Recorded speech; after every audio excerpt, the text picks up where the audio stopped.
Yo, what is up guys? Good day sa ating lahat. Bali, ngayong vlog, bibidyo na natin kung paano ayusin yung na-stock na brake sa likod, oh, diba? Bali, kumapit na kasi siya, gawa ng nai-stock na kasi. Kaya mahirap na mong gamitin kasi baka mag-lock. So bali, kung natatandaan ko, alisin muna natin yung luwagan muna natin. So bali yung iba, ginagawa, tinatanggal na nila dito, hindi na natin tinatanggal yung mismong gulong. So pwede naman yon, kaya lang depende na lang sa inyo kung anong trip nyo.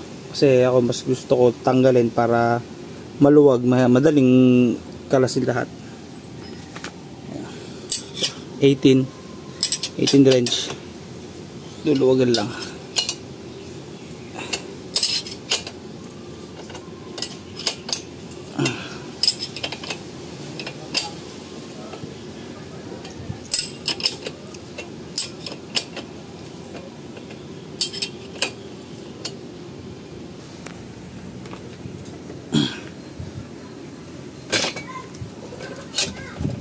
Yun. Ito mo. Kapit oh. Ayaw bumitaw oh. Oh.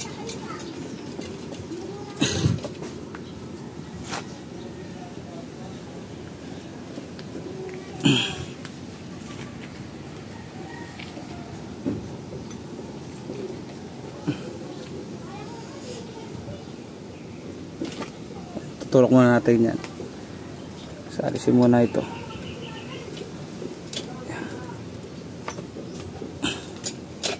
Yan. Tapos sa dahan-dahan. Yeah. Kasing kapit talaga. Tawa akong mga tadyaman. Basta. Yun. Pala naman. Kailangan aking kapatid. Nga. Wala naman differential. Ha? Pero niya, nag-stock yan. May kumapit lang. Parang nakayod. Ha? Ay, nakayod. Saan? Dito sa baba. Kinayod.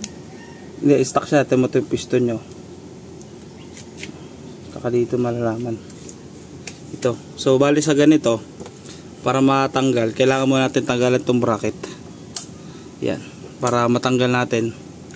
Kasi,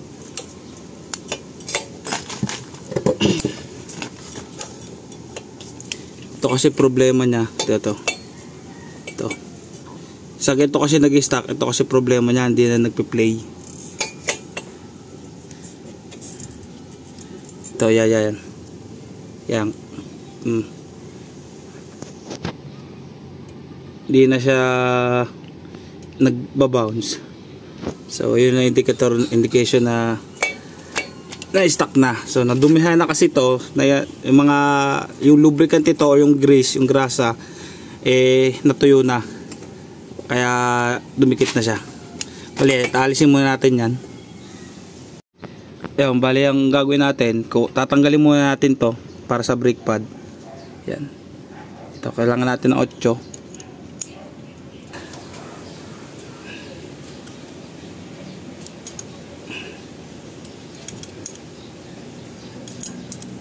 Sa pressure. Ha? Pressure. So, okay. Ganitong gagawin natin para hindi na natin kailangan pa mag-bleed.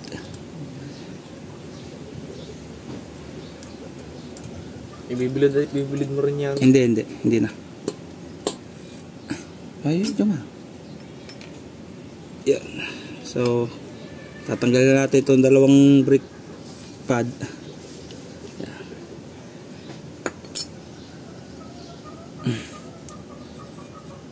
Iyon. Maglubi na. Tapos kung kakalimutan yung retainer dito sa taas. Pero parang hindi natin kailangan tanggalin. Tutulak natin. Hindi na kaya. Hindi mo kaya yan. Oo nga eh. Ito, may ganyan ginagawang pantulak. So, tanggalin na natin tong rubber na lock. Ito, matanggal ba din? Bali, ang gagamitin natin panglinis ay wala kasi tayo mahanap na brake cleaner. So, pang CVT ang ating gagamitin. Pero nagtanong naman ako doon sa mekaniko, pwede naman daw itong panlinis sa ganito. So ito ang gagamitin natin. Dahil wala tayong mahanap, ito muna. Bali, ispray na natin ito loob.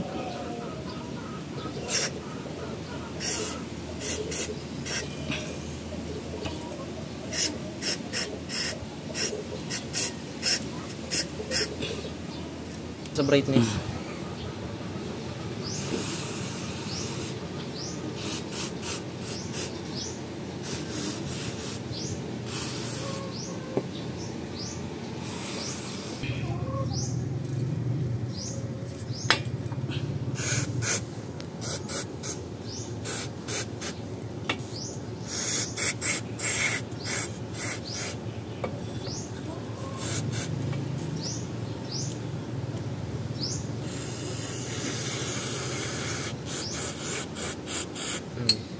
Tapos itong ating itong ating brake pad, medyo lilihain natin ng kaunti para naman hindi ganun ka pangit yung gasgas niya, yung kapit.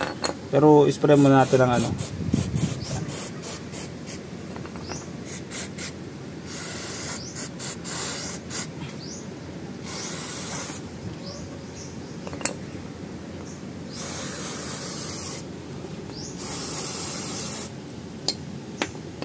So gamit nating liha.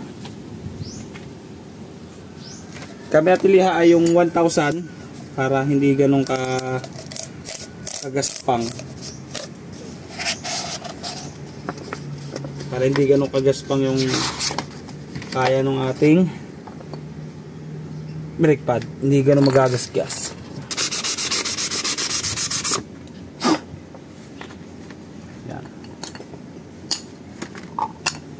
Babalik na natin.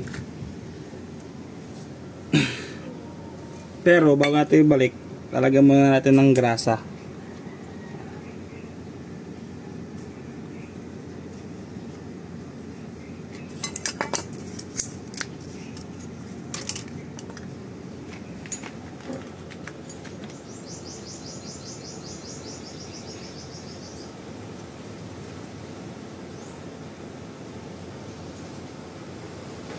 Kahit di masyadong madami. Yan. Huwag nyo kakalimutan balik yung goma.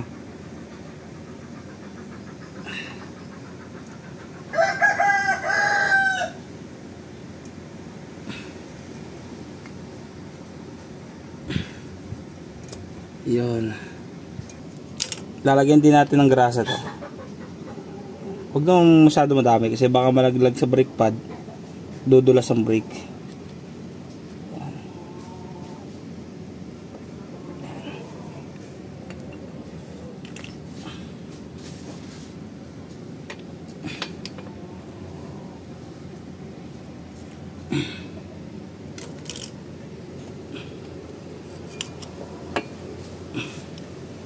Yan.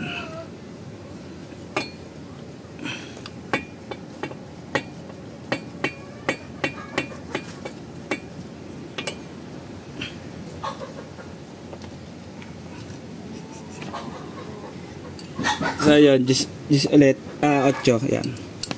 Higpitan natin. Yan.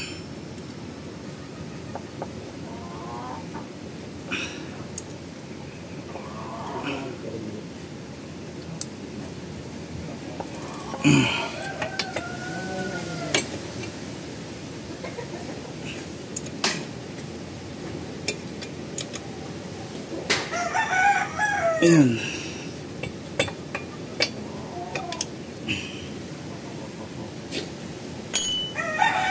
Yan. So bali nailagay na natin, hindi na natin na i-video. Kaberya. Medyo nagka-aberya kasi. Hindi kayang i-video at parehas katulong yung aking kapatid. Kaya wala munang video. Pero ayan, nailagay na natin. Higpitan na lang natin. At mamaya ititig na kung maglalak pa baga yan.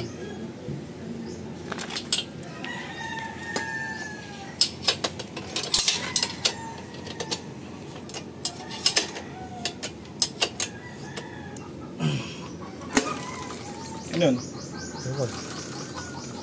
Nga, preno. Kaya lang. Sige. Bitaw. Yun. Bitaw. Parang Yo. hindi na. Yun. Bitaw. Yun. Bitaw na. Dito, tapat mo dito. Sige, Bunso. Video mo ulit. Bitaw. Bitaw. Okay. Bitaw. Hop. Okay. So, hindi na siya ganoon kapit ang preno. Sa mga nanood sa aming video, maraming salamat po sa inyo lahat. At sana ituloy nyo po akong suportahan. Kaya kapatid ko. Dawar, hindi ko makita. Kaya, so ito katulong ko, kapatid ko. So, yun lang po. Bye-bye!